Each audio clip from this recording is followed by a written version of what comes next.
Welcome to Diminishing Returns. This week we are doing... no, it's not Shaun of the Dead. That was, like, what, a month ago? Something like that? Yeah. Quite recently. No, it's a considerable dip in quality as we look at Zombieland. Zombieland, yeah, here we are, zombie territory again. Bear in mind, Shaun of the Dead is the highest rated film we've ever had on the show. We both gave it 10 out of 10.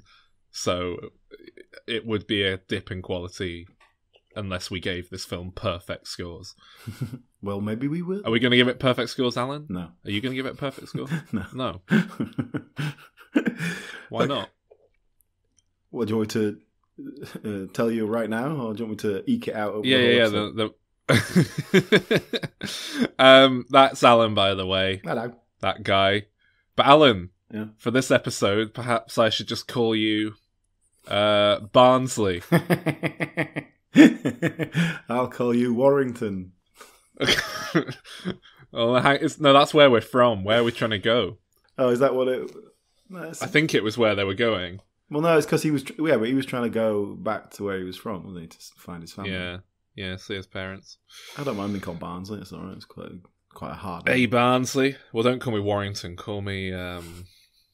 Mexico. No, come on. That's silly. How am I going to get that there in the apocalypse?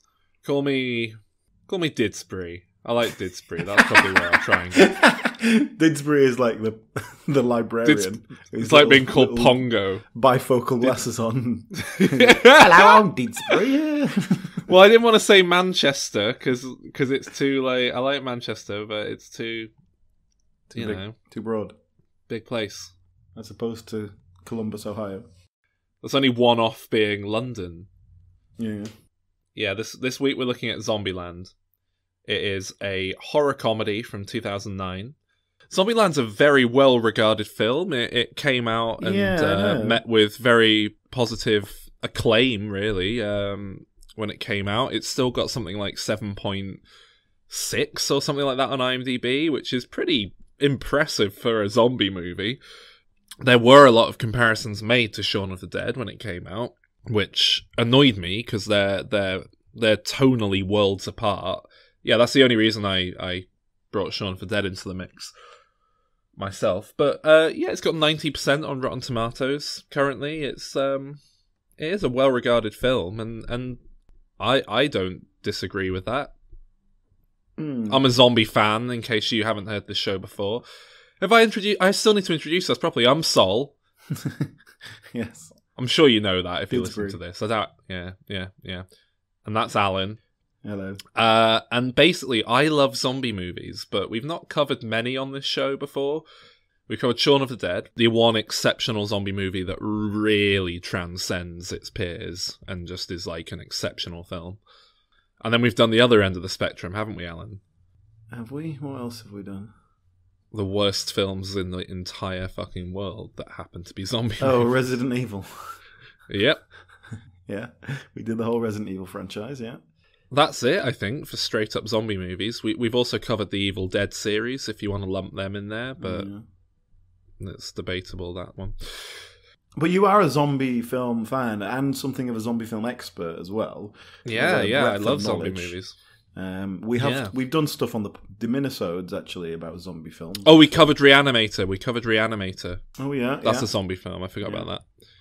So yeah, as you said, Zombieland was something of a surprise hit. I think. I think it was much more. Not just that it did all right at the box office. It was kind of actually. Yeah, critically acclaimed, and people thought it was a really good film, not just a bit. I think it made a lot of money though. Yeah. So shall I just lay my feelings out then straight away? Well, it seems like you hate it. Yeah. No, that's definitely too strong. No, I enjoyed the film. I think it's perfectly watchable, but I do think it's total style over substance. It's a nice concept, nice visualization, very well realized, but it's really missing a plot. The fact that it's born out of a pilot for a TV series makes a lot of sense, because in a TV series you just want the status quo, And then it's like, yeah, well, this week they're searching for Twinkies. This week they go to the theme park. This week they run into Bill Murray. You know, it's like that's, and then you set back to normal. So that makes sense, but then this just feels like it doesn't go anywhere, and there's no drive to it. I don't necessarily disagree with any of that, but I think I'm going to come out of it more positive. No, fair enough. And I think, but that's what I mean. I think it's very watchable, and I think it totally works on that level, and there's nothing wrong with that. But for me, it did not do well on a second watch. So, like, that was an immediate thing, and I'm not sure I need or want a sequel. Yeah. And I'm not sure. Yeah. And I also think this is one of those situations where everything just came together perfectly, not necessarily because people were working really well or knew what they were doing, just circumstances dropped really nicely. And that's why, just to say up front, I think the sequel is going to disappoint a lot of people. I hate to say it, but I've got a really bad feeling about the sequel as well. The thing with Zombieland is, when I came out the cinema, I was like, right, well, I really hope they get the ball rolling on that sequel. Like, this is a film that lends itself to a sequel. Because it was designed as episode 1 of a TV show. You just want them to do this every couple of years, the continued adventures of these guys, fucking around with zombies. Great. But because it's been a 10-year gap and they've waited so long, I think that expectations are going to be a lot higher, and it needs to be more than just another episode of Zombieland. It needs to be a proper film, and the trailer certainly doesn't fill me with hope, but I suppose we should get to that later on. Yeah, so as we've spoken about a bit there, this was intended to be a pilot for a zombie sitcom. Brilliant. There was an obvious gap in the market, especially 2009. When did The Walking Dead start? I want to say 2010, but people knew it was in production. Dead Set had been on 2008, I believe. And although I will say it's probably unlikely that whoever was behind this had seen Dead Set or was aware of it then, it was just an obvious thing back then. It was like, look, people haven't really done zombies on television yet, but they're huge in movies. It was just inevitable that they'd make their way to TV. Mm-hmm. And they have. Yeah, the idea of a zombie sitcom, it's kind of crazy to me that that's still not really been done. Are you putting yourself forward for the job? Oh, yeah, I've got ideas. So, yeah. We'll come to that later. The thing is, you can tell, because a lot of people act like, oh, it's crazy, this was meant to be a TV show, isn't it? And it's like, no, it feels like it was meant to be a TV show. You've got all your character introductions. You have it ending on a note of, right, off we go to episode 2. And they're like the list of rules and all that sort of stuff. Really, that's like, it. It's kind of like My Name Is Earl. It's like it's something you can keep coming back to and adding to and playing with. Exactly. That feels like something that largely gets forgotten about after the first 20 minutes, 30 minutes, and they've retroactively written a couple of extra little nods to it into the script, but it largely feels like, oh, that was a setup to just have running gags in the show. And it does set up the world and set up the character pretty well. It's all right. Zombie Kill of the Week was literally intended to be Zombie Kill of the Week, and they were going to have one every episode. There's a lot of little things like that. But for whatever reason, it became a movie. The direction and like the style of the thing, it's a bold statement, and I think it works for what it is. So I can totally see that. It feels like a music video director who's stepped up. Alan. You know what I mean? He is. Which is fine. Hey, Alan. Yes. He is, Alan. What? A music video director. Yeah. Do you know what he did? Electric Six? Yeah. Go on. He did the worst mainstream Electric Six music video for Dance Commander, the third single off their first album that isn't one of the 2 songs people know. Everybody knows, yeah. Yeah. But yeah, he cut his teeth on Electric Six. I think that was like his first proper gig. I think that might be his first IMDb credit. then his career kind of shriveled up after this because he followed it up with a film called 30 Minutes or Less with Jesse Eisenberg.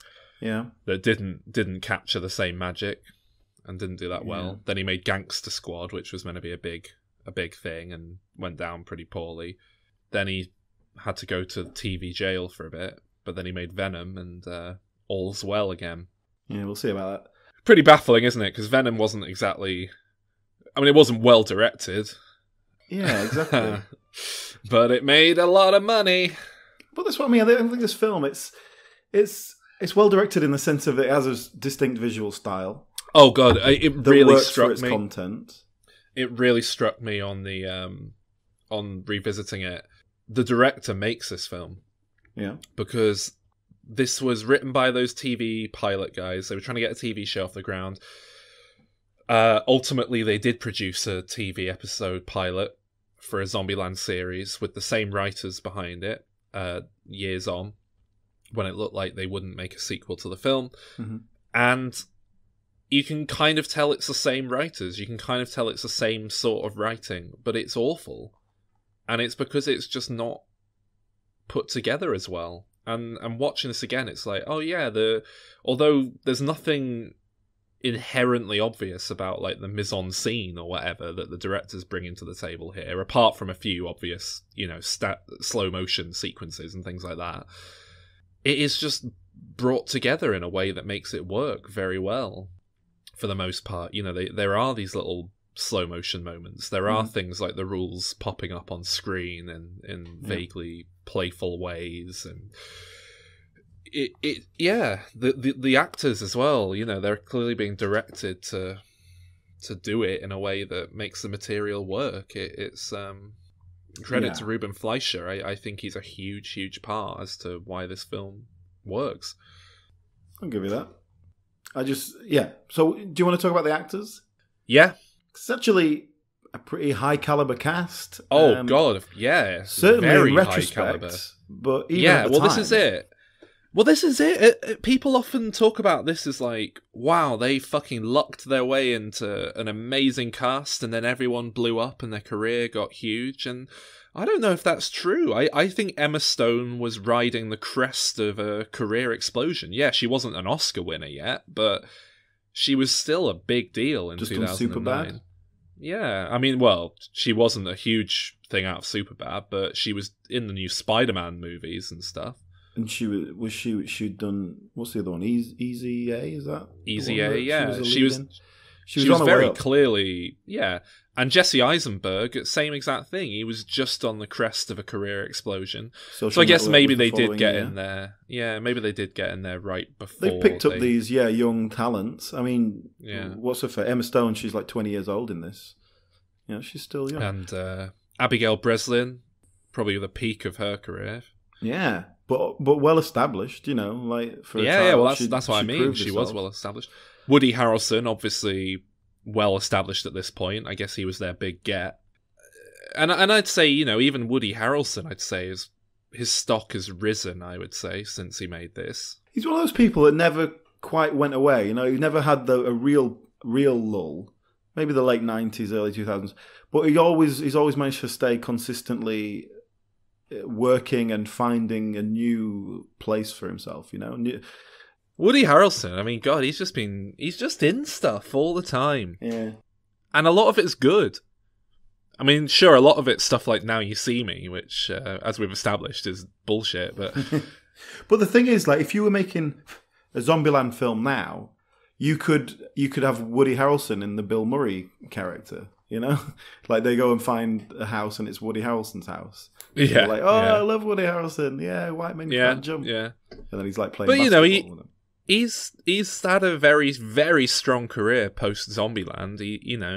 On the big blockbuster money making side, he's done Hunger Games, he's done Planet of the Apes, he's done Now You See Me. On the other side, he's done True Detective, he's done 3 Billboards Outside Ebbing, Missouri, for which he was Oscar nominated. He's gone strength to strength the last 10 years. Yeah. Abigail Breslin. Yes, she did commit the ultimate crime of not being a child anymore. Yeah, seems to have so ruined her career. But, you know, she is a great actor. Hey, look, she is clinging on to that career. She's not going to let it go. So I think she'll be all right. But yeah, it's never going to be quite the. She was a big deal while she was a kid. Oh, she's a great actor, but she hasn't grown up in the correct Hollywood way. She's just a little bit too wide. She did do the. I mean that in the best possible taste. But she's not fat or anything. But like, do you know what I mean? She's not the right build for. No, I completely know what you mean. Like, for example, she did the remake of Dirty Dancing, playing the frumpy girl lead, you know, the one who's not an obvious sex symbol, but then Patrick Swayze likes her anyway. Yeah. So, you know. But a good actor, so hopefully come round in the end. Haley Joel Osment still gets the odd job, so, you know. A very solid cast, no doubt. I love Emma Stone. I love Woody Harrelson. You know who else I love, Alan? Bill Murray. Bill fucking Murray. I find the Bill Murray interlude in this film completely pointless.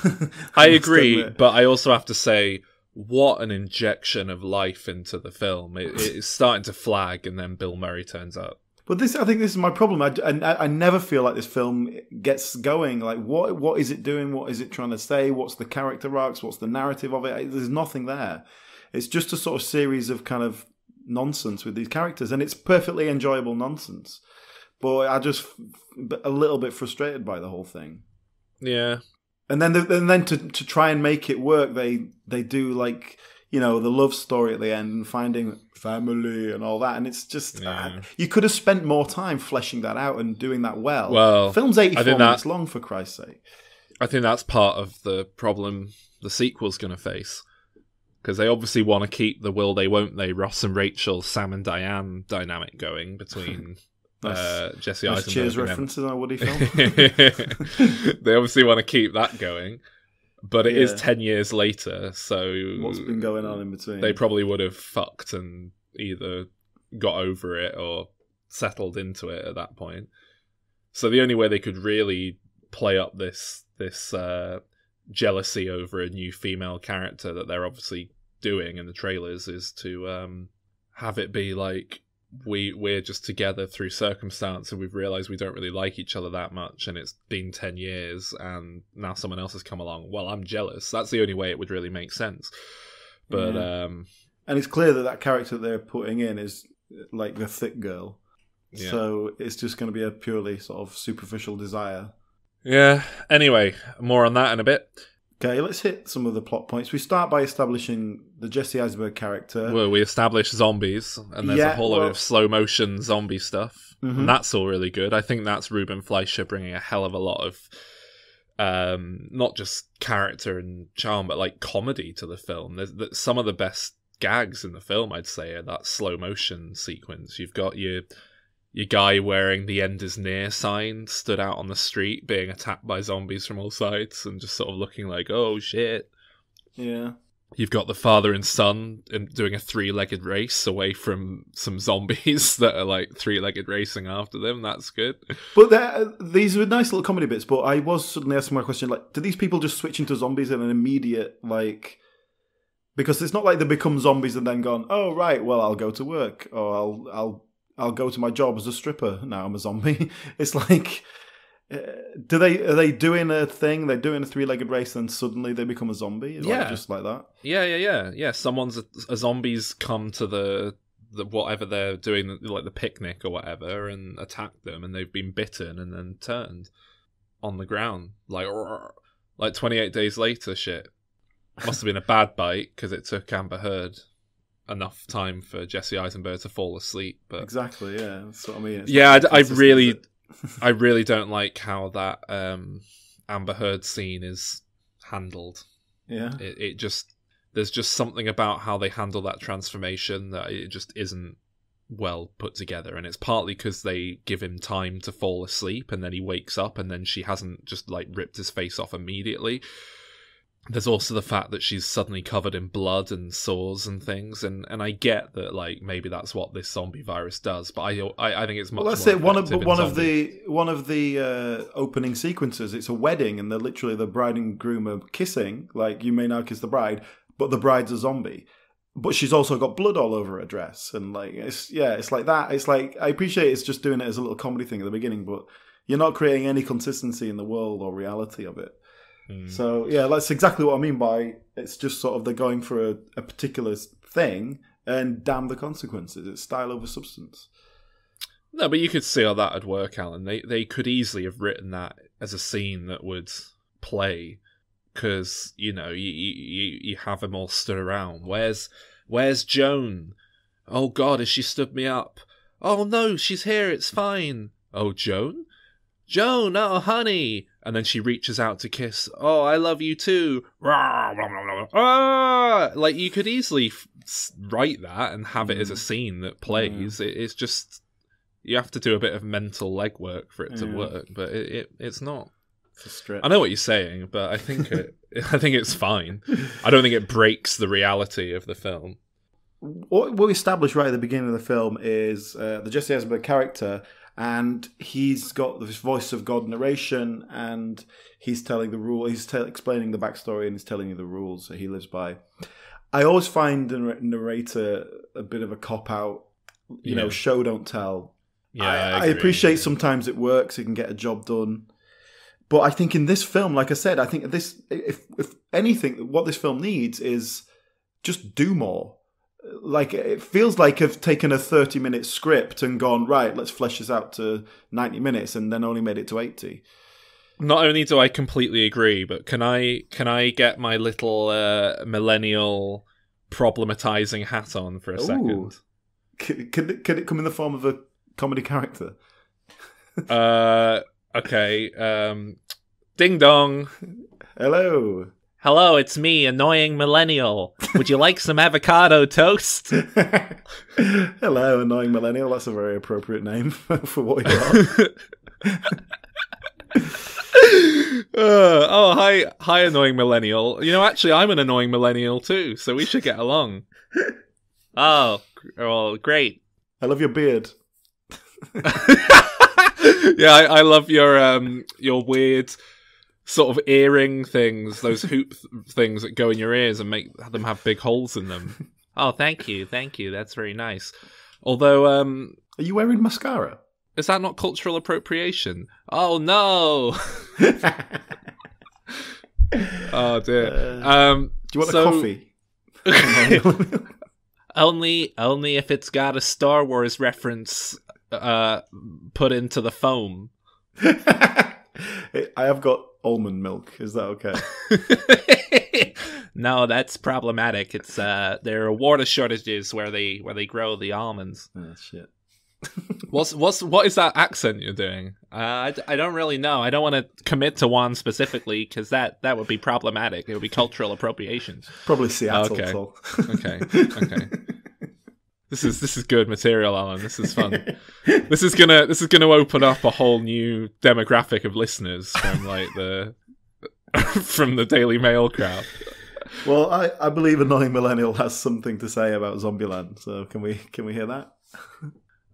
There's a line where the narrator you guys were just talking about says she wasn't your usual stuck-up bitch, talking about Emma Stone. Is that not a bit problematic? Well, I think you got to see it from the point of view of the character who says it, who is, you know, he's very shy, reticent around women, and so he's on the defensive. And I think when he tries to approach women and gets rejected, he's trying to find a way to blame them for his own failings.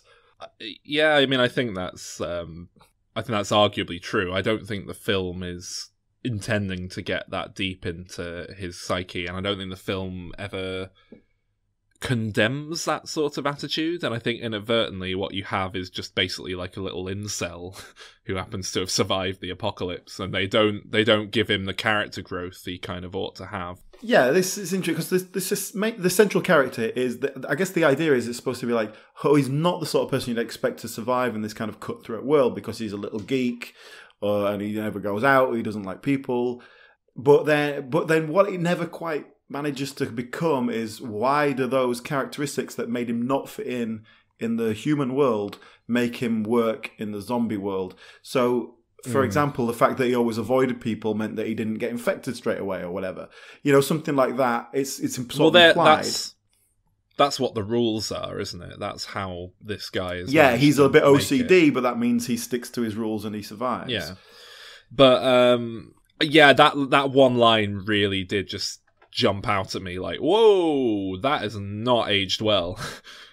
10 years ago, I think people wouldn't really bat an eyelid at that necessarily. They just think, oh, whatever. Whereas now it's like, if you're going to have someone say, drop that in the film, it kind of feels like you're going to have to address it. You're going to have to do something with it. Because it's just a weirdly aggressive thing to drop in the film there, don't you think? Like, we haven't seen him being sort of treated badly by women or rejected. Like, we kind of imply it from his character, infer it from his character, but we haven't seen enough to really justify it.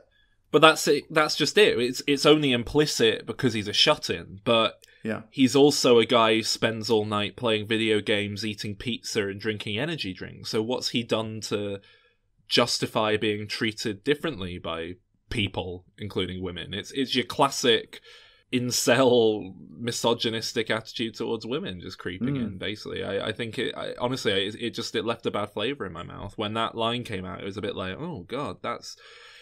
The problem with the character as well is, yeah, he's supposed to be this kind of incel shut-in kind of guy, but he's an incel shut-in kind of guy who's, in decent shape, perfectly fine looking, and seems to have a lot of money because he lives in a huge apartment. Oh god, I had to... Yeah. So, what is he? Well, that's it. Is he... I mean, he's basically... Mark Zuckerberg. But that's it. If you're going to be like, yeah, look, he's a little sort of nerdy, shy, quiet guy, but he's good at this, so he's made a lot of money, whatever. Like, what are his skills? What are his talents? And how do they apply to this new post-apocalyptic world? Why would this woman be attracted to him when no other woman has before? Is it the circumstances that has changed? Has he changed? Is it that he's better at dealing with people because he's actually had to go out there and deal with people? Like, what is any of this? It's nothing happens. There's no kind of A to B at any at this point. It's just a load of shit that they've put in a script that doesn't mean anything. It feels like it was written a certain way and then badly directed. Basically, it feels like it was written that he was meant to be a bit of a nerdy slob, and you totally get that he didn't fit into society, and now it's the post-apocalyptic world. He's found his niche, and he does fit in. But that's it. If he's in a shitty little apartment, the girl next door knocks on the door, and then he's scurrying to like tidy up the space because, oh my god, she's going to see how shit I live. And he's I'll take this horrible hoodie off. Yeah, and he tries to get his nice shirt on, but he's put on weight and it doesn't fit. Yeah, exactly. All this sort of stuff. It's like you get Jonah Hill to play it. Hollywood fat. Fair enough. You need him to be in shape, so his cardio rule makes sense, and you do get nerdy little men who are very in shape. That's not a million miles away from reality. Maybe if they had him like lifting some dumbbells whilst playing World of Warcraft or something, if he was one of those like people. Calvin. Yeah, his 3-pound dumbbells. But it never quite feels like it's properly addressed, does it? Yeah. And the only way that dorm room makes sense within the context is if he's got incredibly rich parents, or if he's made shitloads of money doing something nerdy on the computer. And neither of those are ever addressed. They never even say like, oh, I went from, a luxurious life to whatever. So it kind of just feels like you're watching Friends again, and you're just not meant to acknowledge that this is a much nicer building than anyone. Because he's clearly meant to be like a student, right? I don't know. That's it. But like, if he was like mid-20s kind of tech guy who's made his millions like early on, but never been very good socially, and so, but now because he's rich, whenever he meets a woman, he's thinking, oh, I don't trust it because she's like only interested in my money, and like that creates this distrust, or that creates anything. Just give me something for a character. Don't they call it a dorm room? So I'm on my way from my college dorm in Austin, Texas, to Columbus, Ohio, where I'm hoping my parents are still alive. No, don't. Or have I just imagined that? Yeah, he did say something like, "Oh, I'm going from my university in Texas to Columbia." Yeah, something like that. So that's what I mean. It just doesn't make sense. If he's like a fucking, I think he's meant to be a student. She's meant to be a fellow student over the way, and they're in like the most ridiculously high-end student flats for millionaires. And that's fine. Maybe he's from money. You know, he wants to go back to his parents, who are also shut-ins like him. And they're obviously, I should add, they are so obviously being set up for a future episode of the show, those parents. Yeah, but unfortunately what it does here is that it sets it up and doesn't go anywhere. Yeah. Well, the problem is they immediately get rid of his motivation and don't really replace it. Unless you count the romantic one of... Well, no, because then he's just hanging around. Like, he's just kind of on the road surviving. And I mean, that's fine, but that's it. There's no motivation to anything in the film. There's no drive. And, okay, so he's just on the road. He bumps into another survivor, played by Woody Harrelson, who's like much more of the badass kind of... Well, that's, more what Mad Max kind of guy. Exactly. More what you'd expect to be out on the road and played really well. You know, I think his character is a big part of why the film works, particularly because Woody Harrelson is an excellent actor. So, you know, he is capable of bringing a little bit more to the whole thing. There is this little setup payoff with his puppy, which I think works beautifully, to be honest. As a little injection of something extra. It feels a bit thrown away for my taste. It does. I agree. It feels like thrown away, but I think just without looking at it within the context of everything else, just taking it on the merits of, oh, it's this puppy, then you find out what the puppy actually was, his son. I think it works beautifully. I think he performs it really well. I think it imbues his character with just a little bit of humanity that wasn't really present for anyone else in the film. You understand who he is as soon as that happens, and it's just a shame there isn't more motivation. Something else, just needed totally more. Like, he very distinctly says, "Oh, it's my dog, it's a puppy." Like, I thought maybe he was talking euphemistically, and we just assumed it was. And then obviously they show the flashbacks with the dog, but that's from Jesse Eisenberg's point of view, so that's how he's imagining it. But no, it's very distinct. But he says. I didn't get a sense of he was hiding that. And then so later on when he says it and he kind of owns up to it, it doesn't feel like a confessional moment. It doesn't particularly feel like, oh, I'm finally opening up to you guys because we're getting to know each other and getting to trust you a little bit. And this is the first time I've done this in years. And I didn't really get all of that. That's what I wanted. It was just this kind of like, oh, by the way, it was his son.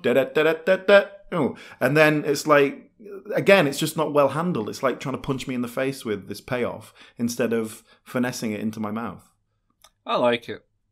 I think it plays very believably. Like, this is how that guy would open up. It's kind of a half-assed, I'll kind of put this out here and you can piece it together if you want. But then you have the other character distinctly say it. It's like, all right, we can't actually like trust that this is going to go over, so we need to make it obvious and do the flashbacks. Yeah. And then he like wipes his tears away with a big wad of money. Yeah. Which was funny, but was that appropriate for the moment? Is that selling it? Yeah, it's a horror comedy. Yeah, obviously. I think the idea of going to a celeb home post-apocalypse is a really great one. It's kind of surprising that more things haven't gone into this territory, honestly. I you know, and they managed to get Bill Murray. How did they do that? Is it that difficult? Do you think he just turned up on set? Yeah, it's difficult to get Bill Murray. He's impossible to lock down. He hasn't got an agent. You just like, he's got a phone number you ring and it's an answering machine, and if he likes the sound of what you're doing, he'll get in touch. He obviously just liked the sound of whatever they pitched. Well, yeah, it's got like, we're making a horror comedy zombie film. We want you to play yourself. It'll be 2 days filming. We'll give you a lot of money. Bring me back. An odd choice. What, Bill Murray? Bill Murray. Yeah, do you not think? The idea that of all the people who are going to be the hero to these people of different generations and like a comedy great, would you go to Bill Murray rather than Tom Cruise or whatever they mentioned in the film?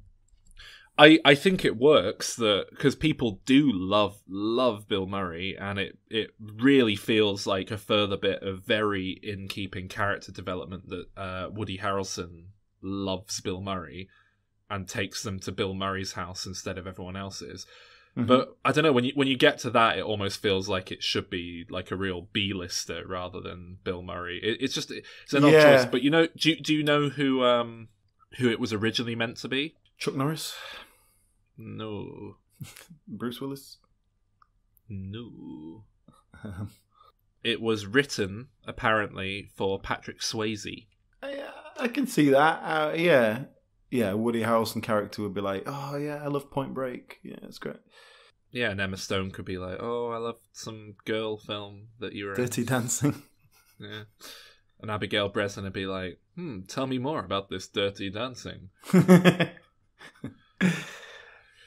My understanding is he got diagnosed with cancer at some point during the production, and there was I certainly read at one point that they were worried about the potential for bad taste with him playing a zombie version of himself, like dressing up as a zombie in case he then died, and then they had him as a zombie in the film. But I think it was more likely that he was just too ill to actually go out and film it. Yeah. So they got Bill You're Murray. Right, though. You're right. Bill Murray is too big a star for that level of cameo. Like, the joke is, like, it's like, oh, who are we going to? Oh, he's my favourite actor ever. And then it's going to be, like, Steven Seagal or something. Yeah, exactly. It's kind of a weird... You're right. A weird pick, but it's one of those things that I think everyone in the world just loves Bill Murray, so they all just go with it, because who doesn't like Bill Murray? No one. And then there's one of the first bits of egregious, stupid behaviour from a character in the film where you're kind of like, really? Is that the best way you could write that? Where Bill Murray pretends to be a zombie walking up to people who've been surviving out post-apocalypse with a shotgun next to them. Yeah, but is this because they don't really, perhaps... And the film doesn't express this, but is it because they're thinking, oh, it's little Jesse Eisenberg, he's not going to go around shooting anybody, he's going to shit his pants and run off? Maybe. Because have they seen any great evidence of his great zombie fighting skills? He's a runner, isn't he? He's a cardio guy. So maybe they're just thinking, maybe they just don't recognise the threat, but then they don't come in and go, holy shit, I never thought you'd actually shoot him. They're also high. I think that's meant to true. Justify it a bit. That's a good point, actually. Yeah, that's probably why. Yeah, actually, that does justify it. I think that's part of why he's so chilled out when he's actually dying. Also, he's been watching Ghostbusters, so he's probably a little bit worked up on edge already. Lots of scary things. Yeah, that's what they should have done with that. He goes to show Abigail Breslin Ghostbusters, but she gets so shitted up by the ghost in the library in the first 5 minutes that she can't watch the rest of it. Because that's what happened to me when I was a kid. I watched it. Okay. I didn't notice. I didn't notice you were still here, annoying millennial. I knew it was that I could smell the hooker smoke. I think the correct term is sex worker smoke. No, it's a different thing altogether. You've completely misread the situation. I believe the correct term is hookah vape. Oh yeah, of course it'd be vaping now, wouldn't it? Yeah. All right. Oh, good. Why have you chirped up? Why are you still here? Does anyone find it a bit weird that Emma Stone she's still got a full face of makeup at this point in the film? Oh yeah, that's an interesting point, isn't it? Yeah, that is. Why has she got that? It's because she's a woman and she would be ugly and disgusting without makeup on. Hey, all women would be. Annoying millennial. Are you suggesting women only wear makeup to appeal to men? Oh no. Oh dear. I think he's. I think we shut him down. He's fallen into a shame spiral. That did annoy me, I must say. It's like she's got a full face of makeup in this film whenever she appears. Yeah, well, you got to get your priorities right in a post-apocalyptic world. Make sure you look good. Yeah. So the other thing about these characters, the sisters, we see a flashback we get one little flashback of them out on the con, even in the pre-apocalyptic world. And we know, and maybe that sort of explains why they don't trust anyone. But again, presumably this is setting up for further kind of progression. But we don't get any idea of where they're coming from. Like, what's their background? Where are the parents? What's happened to them? It just makes you think maybe they're bad people, much like Jesse Eisenberg's character.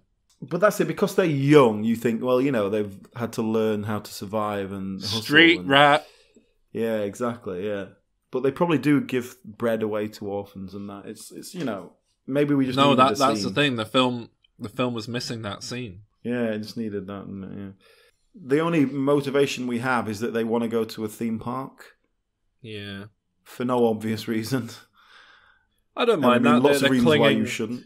Clinging on to stuff from when they're alive. What I do mind is that they just go and then turn it on and make all the noise and they're like too stupid to see why that's a bad idea. And no one even acknowledges that that's a bad idea. Yeah. It's not. They managed to get on the rides and make them work without being stood at the controls. Yeah, it's not even like they say we want to do that and then Woody Harrelson goes, whoa, that's the stupidest idea I ever heard, or anything like that. It's they just do it. It's just so phenomenally, profoundly stupid in a way that those characters aren't set up to be.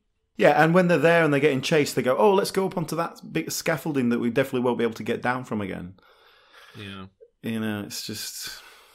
But if you get over it, what follows is a phenomenally fun bit of action comedy nonsense. I think that whole finale with the zombies trying to get in and Jesse Eisenberg and Woody Harrelson driving around and on the roller coaster and everything, I think it's so fun, so well put together, just as, a sort of comedic action sequence. Never remotely scary. I think this film really does fall down on the horror front, and it does feel like it's trying to be horror in a lot of places. I don't think it really manages it. But the stakes are just way too low. The stakes are always too low. And even in that situation where it's literally life and death, you never feel like there's any risk. You know what's going to happen.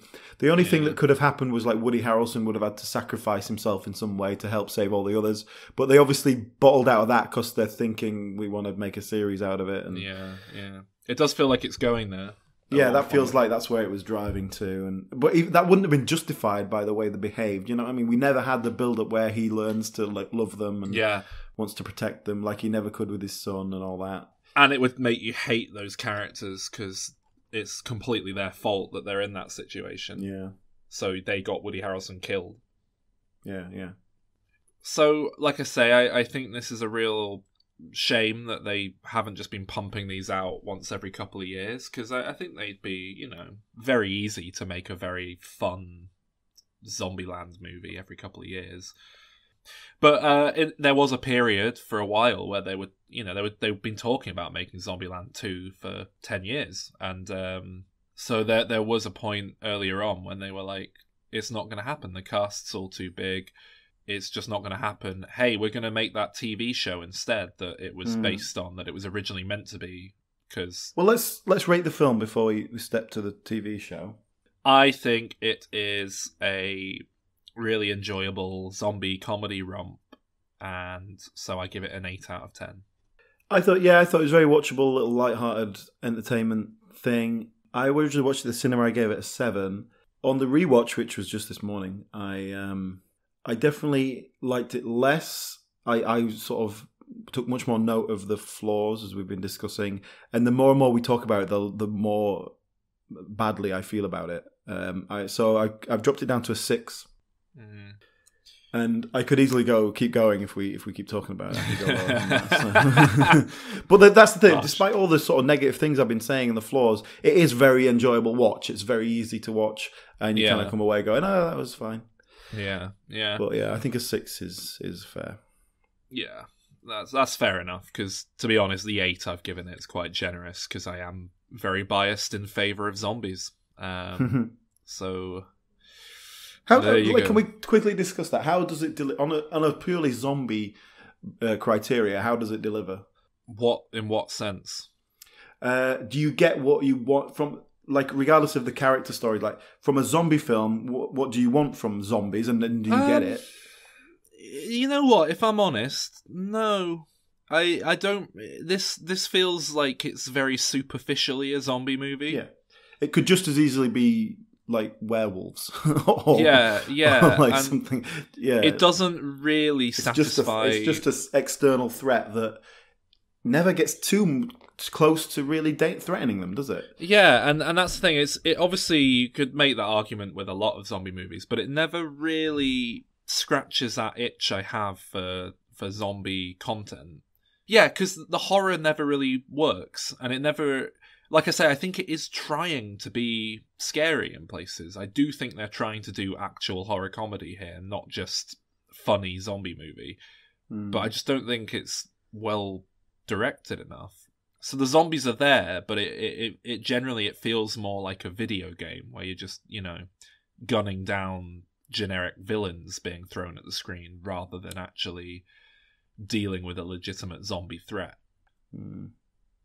So yeah, they did try to get a TV show off the ground, right? I don't know anything about this, so if you could tell me. Yeah, in the early days of Amazon, before it was even Amazon Prime Video, back in the early days of Amazon getting into producing content, they made all of their pilots available to be watched. They had like a pilot season, which I thought was a really cool, exciting thing for a TV company to do. Well, they just put them out like anyone could watch them. They said, here are all the pilots we've got. Now go and watch them, and then fill out a little form voting for which ones you want us to make into a series. Like, fill out a little... Perfect sense. We'll do a little questionnaire. That's what the pilots are for, isn't it? Yeah. And they presumably monitored data to do with how much people watched stuff as well as filling out the forms. I think off the back of this, they made shows like Transparent and things like that. Transparent. Hey now! Oh, it's Jeffrey Tambor becoming a woman. Yeah. Amazon had this slate of pilots, and the big high-profile one for me was the Zombieland TV series. I think most of the pilots were just, not based on a property. I think the Zombieland pilot got a much more negative reaction than it would have done because it was being compared to the film. It wasn't completely terrible. It wasn't good. It had flashes of good in there. There were little moments that were like, oh, I can see this is the same writers. Because I should add, it was the same writers as the film. Same characters. Same characters, which I think was a big mistake. Yeah. Same characters, all recast with TV nobodies. Of course. You've got someone called Kirk Ward, for example, playing Tallahassee. Ever heard of him? Nope. Yeah, exactly. Exactly. His biggest credit to date is probably playing a soldier in Austin Powers' The Spy Who Shagged Me. So that's the level of actors we were talking about. So they're not those characters, but they're meant to be. The continuity feels a bit weird. You're kind of like, so what? Is this set immediately after the film? I think it is. But then they're just wandering around. There's, like, you complained there was no set of stakes or anything in the film.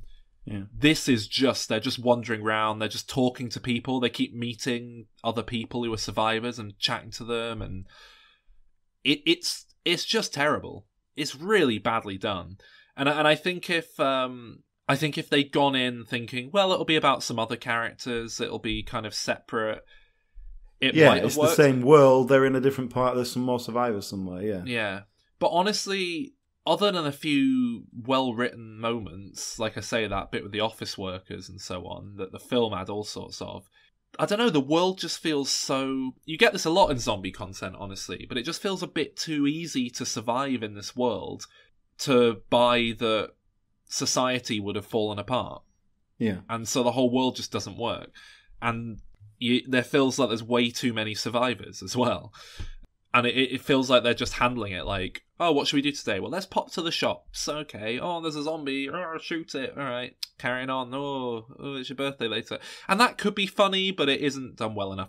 And this is why I think Ruben Fleischer is a huge part as to why the film works. Because I think if you'd given Ruben Fleischer this same script, I think he would have hammered it into a shape where it made for a bit of fun entertainment. But it was directed by a guy called Eli something, who is a TV guy presumably, and it's just not very well done.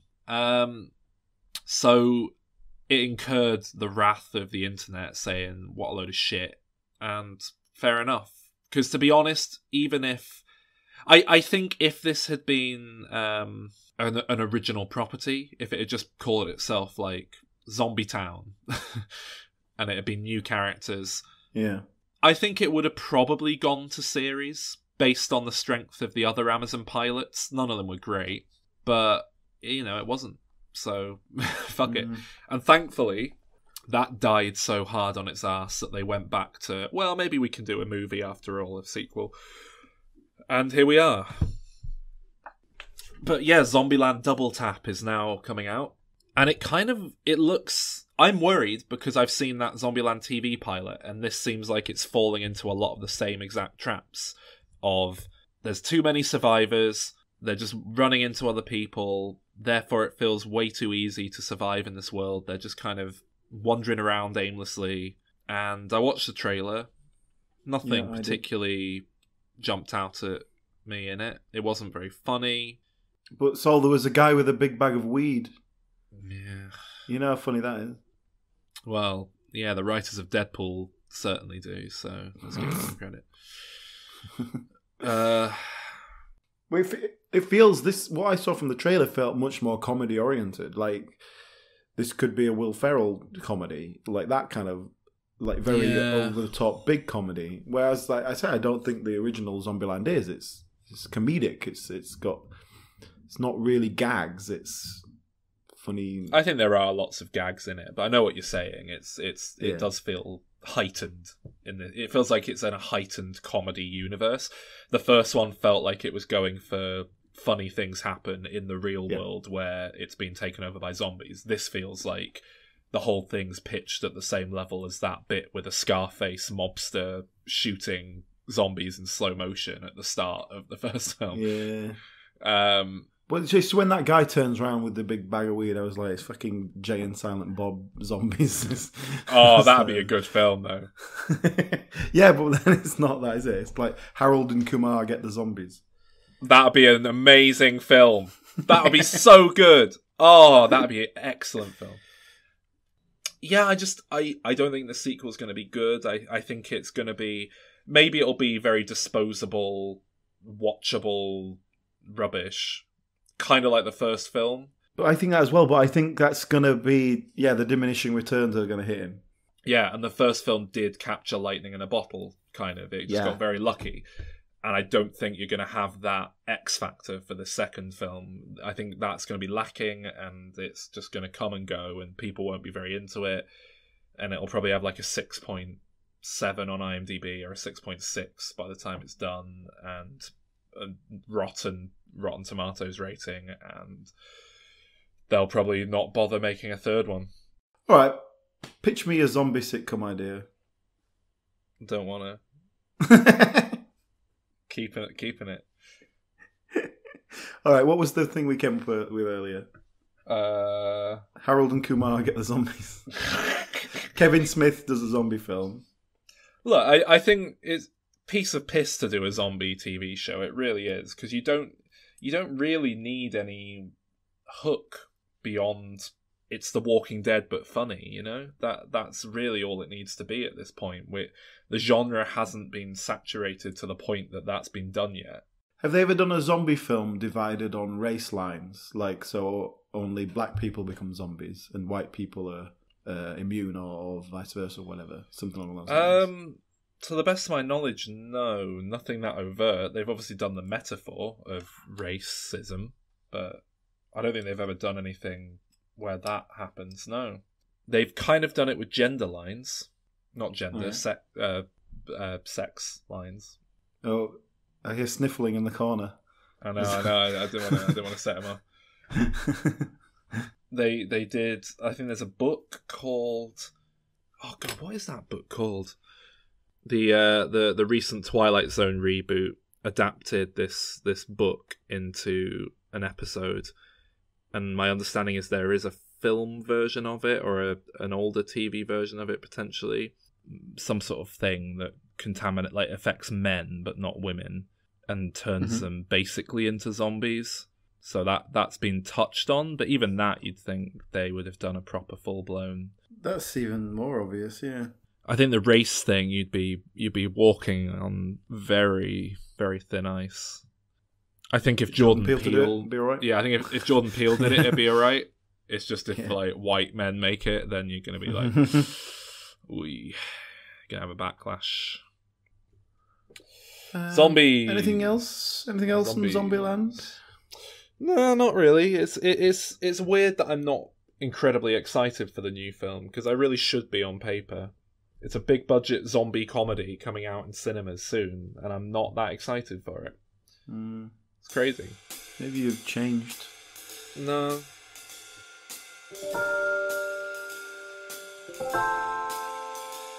So that's Zombieland.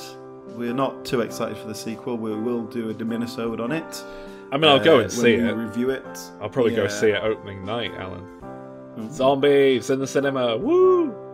If you would like to hear our review of the film, you will have to become a Patreon of the show at patreon.com/dimreturns. But don't worry, it costs just $1 a month to get access to all this extra content.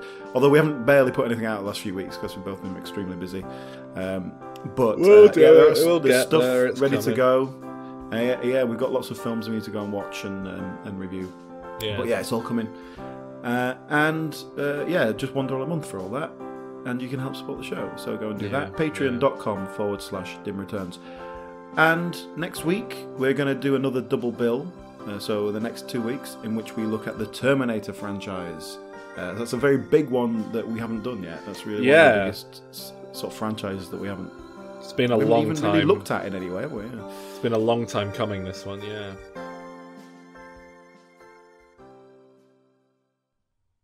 Oh, also, at the time of recording, we have just closed the poll. Insofar as we will not be taking any more votes, but there has been an ongoing vote for the last few weeks over on our Patreon to decide the topic of this year's Halloween episode. Oh, is this an official announcement, Saul? Yeah. Go. Do you know what it is, Alan? What were the nominees? Oh shit! I'll get the thing up. Go on, let's build some tension into this. With the finalists. All right, we do a drum roll. All right.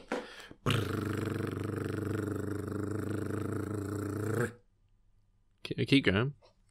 I can't. I haven't got enough breath.